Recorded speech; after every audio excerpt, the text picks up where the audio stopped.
Good evening, Internet Land. My name is David Siqueiros. I am the IT manager, graphic designer for Giant Paintball Parks in California.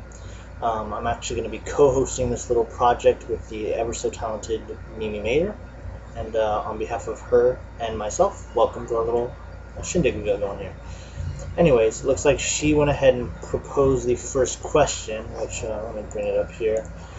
Is what is better for the industry, to make small cuts now or to try to build for when we're out of this slump and risk making bigger cuts later? I think it's a interesting topic, especially with the whole smart cards laying off a couple people and whatnot. So it's definitely something that's at the top of our minds, especially in our current economy and situation right now.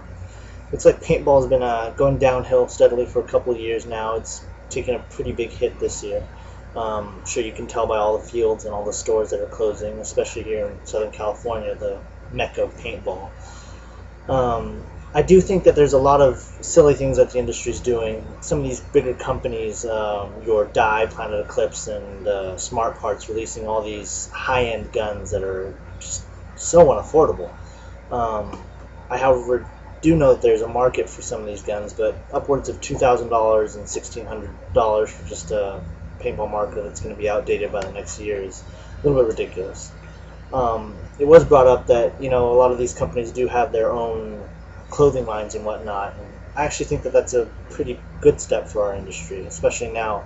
Not only does it provide a good image for the actual company and free advertising and all that, but it makes us, if we're buying all these clothes and brand names and supporting our brands, it gives some respect to our industry.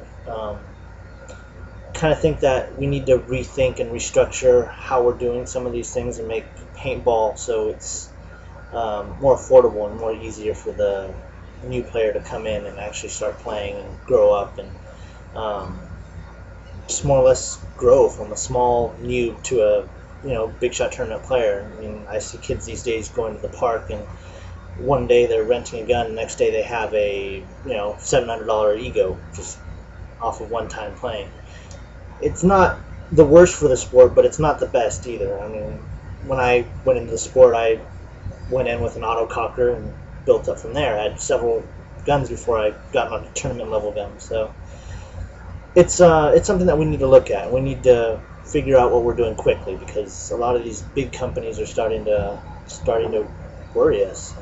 We have Giant Paintball has 7 fields in California. There's a couple other big fields that we have left here, but it's really just seeing how many people we can get playing again.